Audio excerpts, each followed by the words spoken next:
জুমার দিন যদি ওয়াক্ত হওয়ার সাথে সাথে মসজিদে চলে আসতাম। গত জুমায় বলছিলাম আমি, আল্লাহ রসুল বলছে জুমার দিন আমার উপরে দুরূদ শরীফ বেশি বেশি পড়ো। বৃহস্পতিবার দিন গিয়া সূর্য ডুবার সাথে সাথে শুক্রবার শুরু হয়, আবার সূর্য ডুবা পর্যন্ত শুক্রবার। এই যে লম্বা সময়, ইচ্ছা করলে 2, 4, 10 বার 10,000 কেন 20,000 দুরূদও পড়া যায়, 30,000ও পড়া যায়। আপনি পড়ে দেখেন, ছোট ছোট দুরূদ আছে, আল্লাহুম্মা সাল্লি আলা মুহাম্মদ, আল্লাহুম্মা সাল্লি আলা মুহাম্মদ, পড়েন না। আল্লাহ রসুলের ওয়ার্ড আর আমার উপরে শুক্রবারে দুরূদ বেশি পড়ো। কাজে আল্লাহ রসুলের লাগবে না, আল্লাহ রসুল তো রসুলই তো, সৈয়দুল আম্বিয়া, উনি তো উনি, কাজে ওনার লাগবে না, আপনার আর আমারই কাজে লাগবে। সময় মতো এগুলো বাহির করে দিবে, এটাও শুনেছিলাম একবার, সময় মতো বাহির করে দিবে। আমলনামার পাল্লা যদি সামনে না ঢোকে তো এই দুরূদগুলা দিয়ে ঝুঁকে দিবে।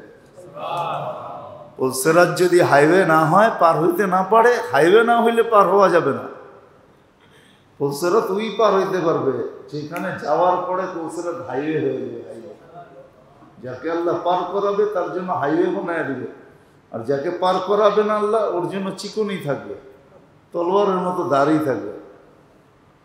আর যাকে পার করা নসিবে লেখা রাখছে, ও পুলসেরাতের পাশে যাবে, পুলসেরাত প্রশস্ত হইতে থাকবে। দেখেন না কিছু টেকনিক্যাল জিনিস আছে, দরজার দিকে হাইটা গেলে দরজা আস্তে আস্তে খোলে, আপনার খুলতে হয় না। মানুষ যদি এই টেকনিক ফিট করতে পারে তো আল্লাহ পুলসেরাতে এই টেকনিক ফিট করতে পারে না, পারে না? হ্যাঁ না, আল্লাহ সব দিয়া খালি হয়ে গেছে। হ্যাঁ এটাই কোন যে আমার ঘরে সব দিয়া খালি হয়ে গেছে, ওনার কিছু পারে না, নাউযুবিল্লাহ। আল্লাহ ওই টেকনিক পারে, আল্লাহর কাছে টেকনিক আছে। এই জন্য আল্লাহ রসুল বলছে দ্বিতীয় পুলসেরাতে তোমাদেরকে পার করানো হবে দুরূদ দিয়ে। আজকে তো আমরা মোটা মোটা গুলোও করতাম, সময়কে মূল্যায়ন করতাম। এই জন্য আমি প্রথম দেখাইছি আপনাদেরকে যে ঘুমের থেকে উঠাই মুসলমানের উচিত, যে উঠতে পারছি এটাকে আল্লাহ মূল্যায়ন করা দেখাইছে। তুমি মূল্যায়ন করো,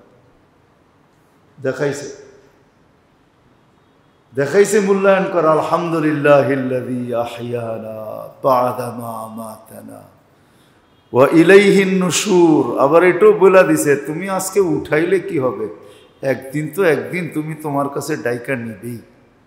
ওয়া ইলাইহিন নুশুর, আজকে হয়তো তুমি আমাকে উঠায় দিছো, কিন্তু একদিন তো আসবে মালিক, তুমি তো আমাকে তোমার কাছে ডাইকা নিবেই তুমি।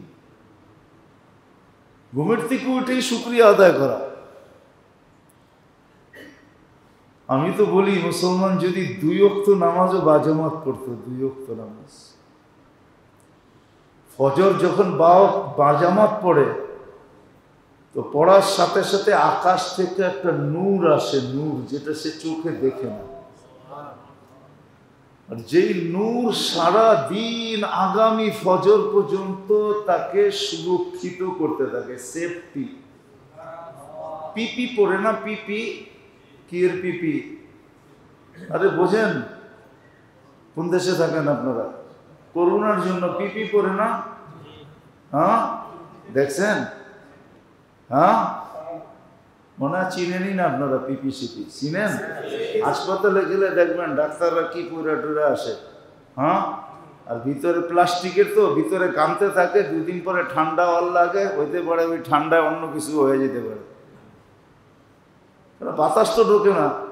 আল্লাহ বলে ফজরের নামাজ বাজামাত পড়ার পরে আমি নূরের পিপি পাঠায় দিই, যেটা সারা দিন তোমাকে সেফটির ভিতরে রাখে। যেরকম পিপি পরা নিজেকে নিরাপদ মনে করে, যে পিপি পরা ফেলছি, হাতে গ্লাভস, নাকে মাস্ক, চোখে চশমা, আবার উপর দিয়ে কি একটা দেয় না ডাক্তার মতো, এগুলো পরা কি মনে করে নিজেকে সেফটি, নিজেকে নিরাপদ মনে করে। আবার বলে আপনারা বুঝবেন না, বিজ্ঞান তো বোঝেন না, এটা বিজ্ঞান সম্মত, ঠিক না?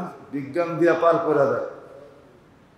তো আল্লাহ বলে, আল্লাহ রসুল বলে ফজরের নামাজ বাজামাত পড়ো, ঘুমের থেকে উঠা মূল্যায়ন করো, ফজরের নামাজ পাজামাত পড়ো, আকাশ থেকে নূর নামবে, নূরের পিপি নামবে, পিপি, যেটা তোমাকে ফজর পর্যন্ত সেফটি দিবে,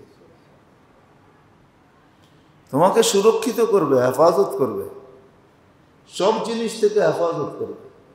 মিন কুল্লি মাকরুহ, যা তুমি পছন্দ না করো সব কিছুর থেকে তোমাকে হেফাজত করবে। কিন্তু আমাদের কথা হলো উঠলে তো পড়বো, উঠিয়ে তো না পড়বো কোথেকে, ঠিক না? উঠিয়ে তো না পড়বো কি করে? পরের শব্দটা বলা যাবে না। যখন ফজরে না ওঠে, ওয়াক্ত কাজা হয়ে যায়, হয় শয়তান তার লজ্জাস্থান কানের ভিতরে, মুখের ভিতরে ঢুকায় পেশাব দিয়া পেশাব করে দেয়, আর সে বলতে থাকে তুই আমার মতো, আমাকে যেরকম বিতাড়িত করছে তুই ওরকম বিতাড়িত, আমি যেরকম অভিশপ্ত তুই ওরকম অভিশপ্ত, আজকে নামাজ পড়স নাই। বলেন এই অবস্থা যদি আপনার আমার হয়, তাহলে তো বিপদ চতুর্দিক থেকে আসবেই, না আসবে না? সেফটি তো আল্লাহ তো পিপি দিছিলেন, কুদরতি পিপি, পড়ি তো নাই। আবার আসরের নামাজ, মান সাল্লাল বারদাইন দাখালাল জান্নাহ, ফজর আর আসর যে জামাতে পড়ে, আল্লাহ ওয়াদা করতেছেন, আল্লাহ রসুল ওয়াদা করছেন, সে জান্নাতে যাবেই যাবে। জান্নাত অবধারিত, কেন দুই সময় ফেরেশতারা সিল মেরা যায়। ফজরের সময় একজন ফেরেশতা আমার আমলনামায় সিল মেরা যায়। কি জানি বলে একটা সেলিব্রিটি লোক দেখলে মানুষ কি লয় জানি, অটোগ্রাফি। সেলিব্রিটি বুঝেন তো? আরে দুনিয়া তো আপনারা আমার চেয়ে ভালো বোঝেন, সেলিব্রিটি বোঝেন না? অটোগ্রাফি লয়, ফেরেশতারা সিগনেচার করে দেয় ফজরের নামাজের পরে। আতাইতুহু ইউসাল্লুন তারাকতুহু ইউসাল্লুন, যখন আসছি এখানে তখনও দেখছি নামাজে, এখন যাইতেছি এখনো দেখতেছি নামাজে। আসরের সময় যখন যায় তো আবার সিগনেচার করা যায়, আতাইতুহু ইউসাল্লুন তারাকতুহুম ইউসাল্লুন। যখন আসছিলাম, না শিফট পরিবর্তন হয় দুইবার, ফজরে আসরে। একদল ফজরে আসে জমিনে, আসরে চলে যায়, আর একদল আসরে আসে ফজরে চলে যায়। তো ফেরেশতারা সিগনেচার করা যায়, আতাইতুহুম ইউসাল্লুন তারাকতুহুম ইউসাল্লুন। যখন আসছিলাম তখনও দেখছি নামাজে, যখন যাইতেছি তখনও দেখতেছি নামাজে। তো যখন ওরা সিগনেচার করে সাক্ষী দেয়, তো আল্লাহ বলে ঠিক আছে, যখন তোমরা বলতেছ তাহলে সব নামাজ লেখা রাখো, সব নামাজ লেখো, বাকিগুলো বললাম না। বাকি হাদিস অনেক লম্বা। আল্লাহ বলে এরা কি চায়, যা চায় এটা লেখা দাও, দিয়া দাও। যার থেকে পানা চায় এটার থেকে এদেরকে নিষ্কৃতি দিয়া দাও, মুক্তি দিয়া দাও। ও মেরে দোস্ত, এই জন্যই বলতেছিলাম যে আসলে তো আমরা ক্ষেত্রগুলা জানিও না, জানার কোনো আগ্রহ আমাদের ভিতরে নাই। আবার সময় পাওয়া যে নেয়ামত, এটাও তো জানি না। আবার সময় পাওয়ার পরে এটাকে মূল্যায়ন করতে হয় কিভাবে, এটাও তো শিখি নাই। অথচ আল্লাহ কিন্তু সুন্দরভাবে শিখাইছেন। এক ব্যক্তি, ওই যে বারবার শুনছেন আপনারা যে উট হারায় গেছে, আবার উট পায় গেছে, পাওয়ার পরে সে শুকরিয়া আদায় করতেছে খুশির ঠেলায়। তার শুকরিয়ার ধরন কি? আল্লাহ তুমি আমার বন্দা, আমি তোমার আল্লাহ। শুকরিয়ার ধরন এটা কি শুভনীয় না দোষণীয় ছিল?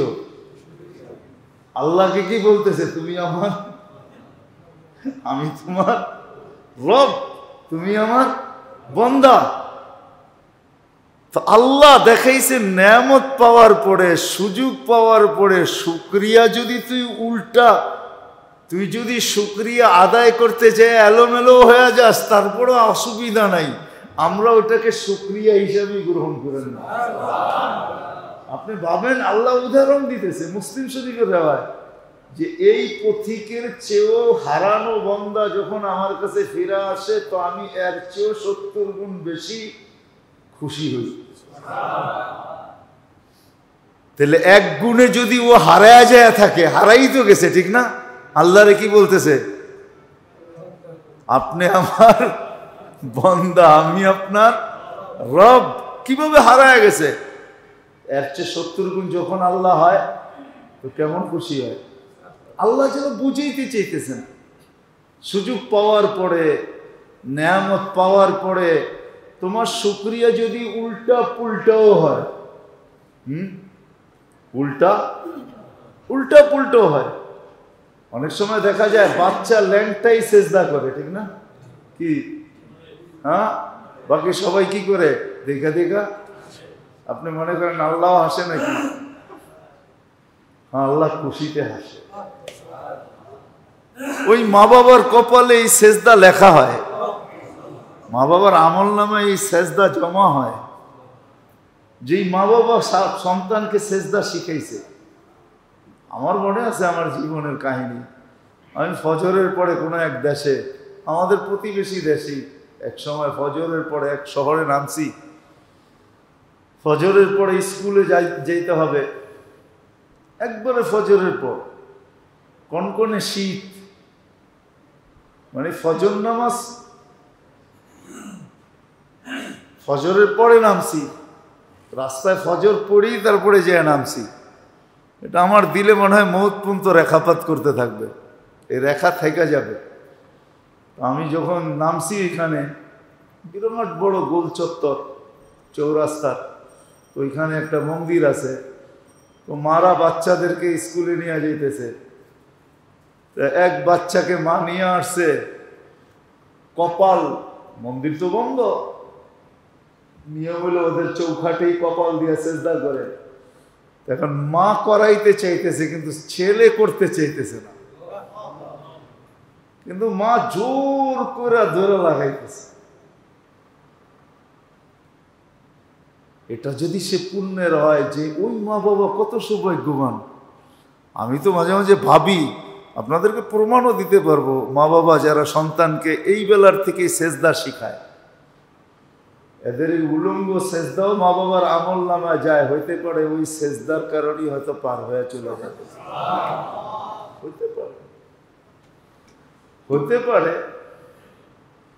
হতে পারে।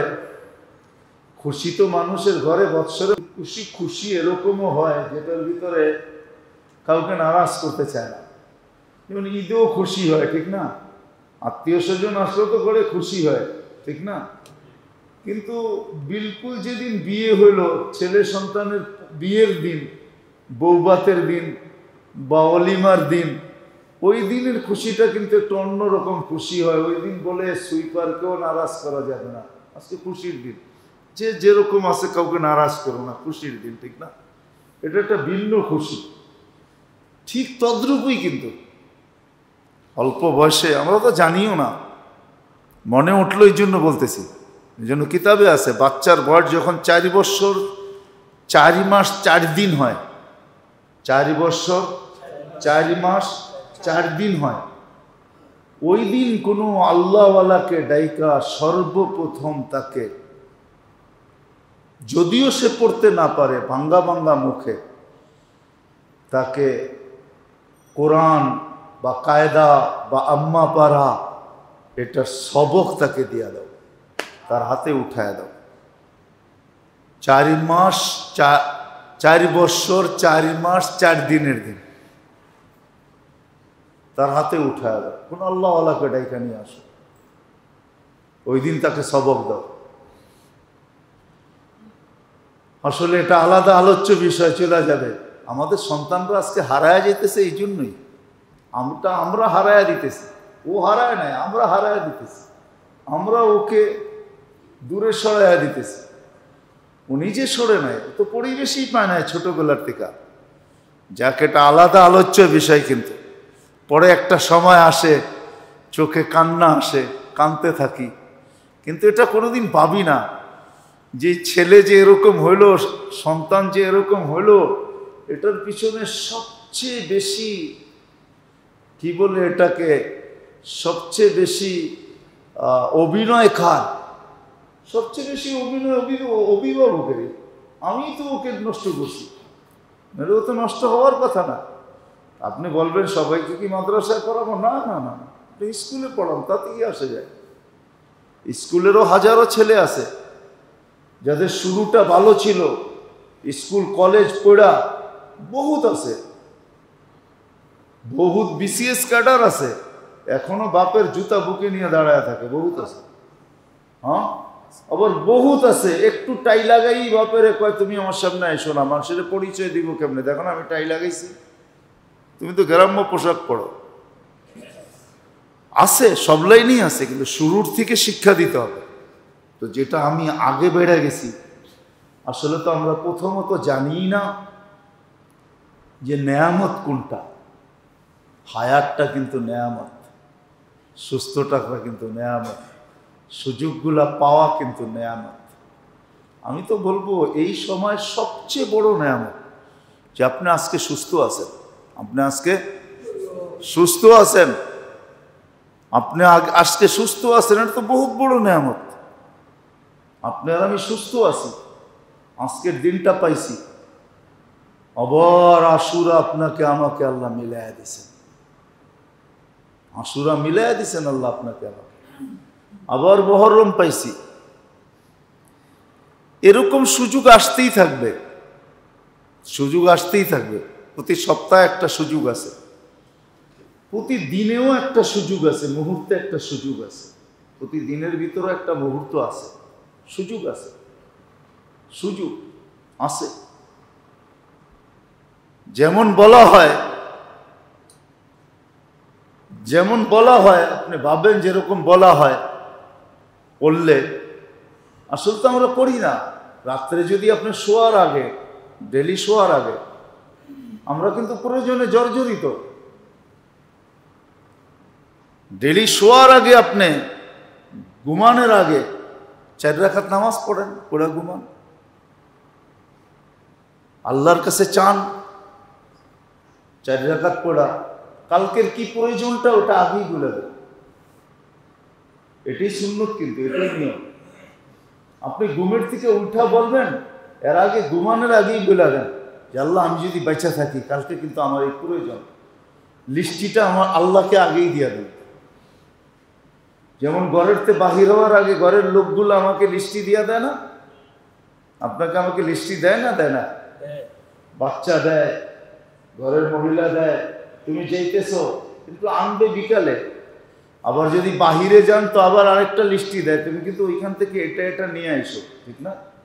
এখন কিন্তু দুনিয়ার সব দেশই যত জিনিসই আনবেন বেশিরভাগ জিনিসই কিন্তু চায় না। আপনি আমেরিকার থেকে আনেন আর যেখান থেকে আনেন, বরং আমি আপনাকে প্রমাণ দিতে পারবো, দুনিয়ার সবচেয়ে আমেরিকার থেকে দামি ডিনার সেট আনছে, বাংলাদেশে আইনা যখন প্যাকেট করছে দেখে মুন্নু সিরামিক, কি এক্সপোর্টেড মাল গেছে এখানে, মুন্নু সিরামিক তো এখানেও কিনতে পাওয়া যায়, ঠিক না? তো যেটা বুঝাইতেছিলাম, ঘুমানোর আগে আল্লাহকে লিস্টি দিয়ে দেন আপনি যে আল্লাহ আমার কালকে এটা এটা লাগবে। ঘুমের থেকে উঠে ঘরের থেকে যখন বাহির হবেন তখন আবার 2 রাকাত পড়া বাহির হন যে আল্লাহ কালকে কিন্তু লিস্টি দিছি, আমি ঘুমানোর আগেই লিস্টি দিছি, আবার কিন্তু স্মরণ করাইয়া দিতেছি আমার কিন্তু আজকে এটা এটা লাগবে। হাদিসও আছে, ইদা সাআলতা ফাসআলিল্লাহ, প্রয়োজন আমাকে বলো, অন্য কাউকে বলো না, প্রয়োজন আমাকে বলো, অন্য কাউকে বলো না। এই জন্য আসেন ফিরা যাই, নেয়ামতকে চিনি যে কোনটা নেয়ামত, জানি কোনটা নেয়ামত, এটা জানি, আবার ওটাকে মূল্যায়ন করি। আবার মূল্যায়ন করতে হবে কিভাবে, এটা করছি। আজকে তো আমরা নেয়ামতই জানি না, নেয়ামতই জানি না যে নেয়ামত কোনটা, কোনটা নেয়ামত। আসলে প্রত্যেকটা শ্বাসই নেয়ামত। এই জন্য উচিত তো ছিল প্রত্যেকটা শ্বাসে শ্বাসই আল্লাহ আল্লাহ বলা, কিন্তু আল্লাহ এত কঠিন করেন না আমাদের জন্য, করছেন কারো জন্য, যেরকম ফেরেশতাদের জন্য করছেন। অন্য অন্য প্রাণীর জন্য করছেন। এই জন্য কিতাবে লেখা আছে গাছের ডাল শুকায় কখন জানেন? যখন সে জিকিরের থেকে গাফেল হয়ে যায়। একবার জিকির থেকে গাফেল সাথে সাথে শুকানো শুরু হয়ে যায়। কোন মাছ জালে আর বড়শিতে ধরা পড়ে জানেন?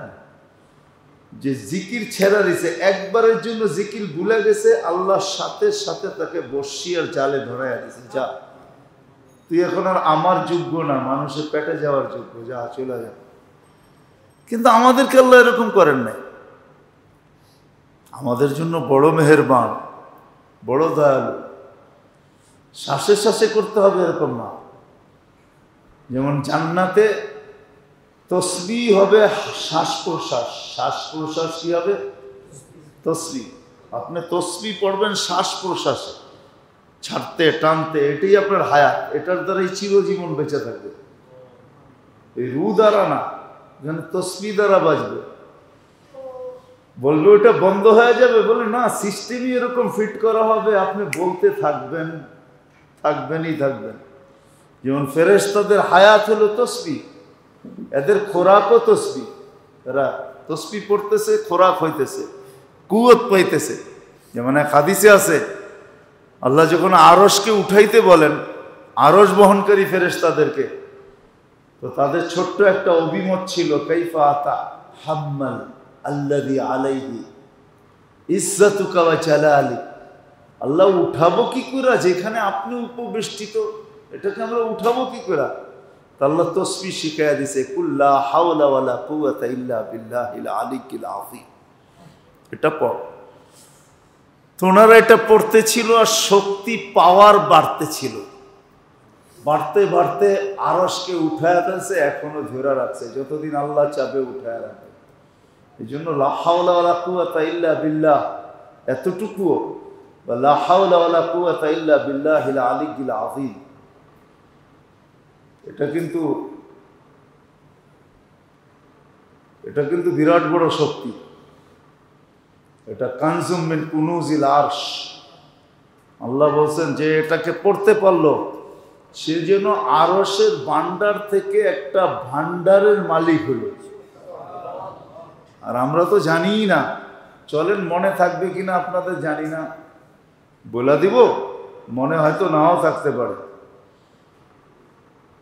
আপনি যেই কোনো বিপদের, যেই কোনো প্রয়োজনের দোয়া যদি কবুল করাইতে চান যদি যে দোয়া কবুল করাইতে হবে, আপনি দোয়া কবুল করাবেন, দোয়া কবুল করাবেন আপনি যদি আপনি চান যে দোয়াকে আমার কবুল করাইতে হবে,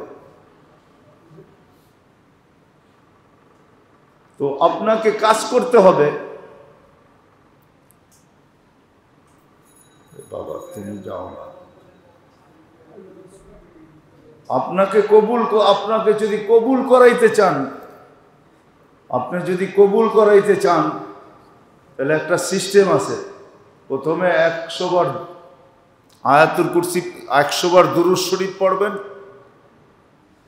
499 বার পড়বেন লা হাওলা ওয়ালা কুওয়াতা ইল্লা বিল্লাহ, এই পর্যন্ত, আগে না। কিন্তু যে সময় 500 বার পুরো হবে, শেষ বারে পড়বেন লা হাওলা ওয়ালা কুওয়াতা ইল্লা বিল্লাহিল আলিয়্যিল আযীম।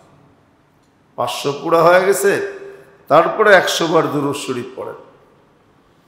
এইভাবে কয়েকদিন পুরো দোয়া করেন। হাদিসের আলোকে, কিতাবের আলোকে বোঝা যায়, এটা এতটুক বলা যায় যে কোরআন মাথায় নিয়েও বলা যায় যে আপনার দোয়া কবুল হবেই হবে, হবেই হবে, হবেই হবে। আপনাকে প্রথমে 100 বার দুরূদ শরীফ মনে উঠলো, এই জন্য বললাম 499 বার লা হাওলা ওয়ালা কুওয়াতা ইল্লা বিল্লাহ। যে সময় 500 পুরো হবে তখন পড়বেন পুরাটা লা হাওলা ওয়ালা কুওয়াতা ইল্লা বিল্লাহিল আলিয়্যিল আযীম। তারপরে 100 বার দুরূদ শরীফ পড়ে আপনি দোয়া করেন। বিয়ে হয় না, শাদী হয় না, বাচ্চা হয় না, চাকরি হয় না, বাকরি হয় না, ব্যবসা ভালো না, লাভ হয় না, লস হয়, যার জন্য পড়তে চান। কিন্তু আমাদের একটা স্বভাবও বলি, আমাদের স্বভাব হলো একদিন করেই আমরা চাই যে হইল না, দূর আর পড়লাম না, ঠিক না? প্রথম দিনই কুতুব হয়ে যেতে চাই, যে মুস্তাজাবুদ দাওয়াত কি প্রথম দিনই, ঠিক না? আপনি আর আমি কি ভাবছি যে এই দোয়া করার আগে আপনি লাইনে কতদিন লাইনে ছিলেন, কতদিন বেলাইনে ছিলেন? এটা কি ভাবছি? কি বলেন? সালাতুল হাজত পড়েই মনে করে, অথচ আমি আপনাদেরকে একটা প্রশ্ন করব, আপনি যে পড়েই মনে করলেন হইল না, তো আপনি এখন যাবেন, তো যাবেন কোথায়? আর কোন জায়গা আছে যে ওইখানে যাবেন? তাহলে তো ওই কথা বলতেই হয়। লম্বা 80-82 বছর একাধারে হজ করার পরে প্রতিবারই শুনছে যে হজ কবুল হয় নাই। তো একদিন পিছের থেকে এক যুবকও শুনে ফেলছে, তো বলছে, চাচা বৃথা চেষ্টা কেন, শুনতেছি তো কবুল হয় না। হয় নাই? তো তুই আজকে শুনতেছিস, আমি তো যুগ জোর শুনতেছি, কিন্তু বল আমাকে, যাব তো যাব কোথায়? যাব তো এই দরবার ছেড়ে কোথায় যাব? এটা কথা ছিল না, এটা যেন অ্যাটাক ছিল। সাথে সাথে আরো সে অ্যাটাক হয়েছে মনে হয়, উপর থেকে আওয়াজ আসছে, এই বৎসরটাও কবুল, পিছেরটাও কবুল, পিছেরটাও কবুল। আমরা তো ভাবি প্রথম দিন হয়ে যাক, আচ্ছা নাই হইল, আপনি যাবেন তো যাবেন কোথায়? আল্লাহর লগে রাগ করবেন? কোথায় যাবেন রাগ করে? রাস্তা দেখান না আমাকে। এই জন্য মেরে দোস্ত, উচিত হলো করতে থাকা। তো যেটা যেখান থেকে বাহির হয়ে গেছে, আপনি যে কোনো প্রয়োজনে আপনি একদিন না, 2 দিন না, সপ্তাহ 2 সপ্তাহ পড়তে থাকেন আর দোয়া করতে থাকেন, কবুল হবেই হবে। এটা কসম খায়ও বলা যায়, কোরআনে হাত রেখেও বলা যায়, কোরআনে মাথায় নিয়েও বলা যায়, যা কিছু করে বলা যায়, কবুল হবেই হবে।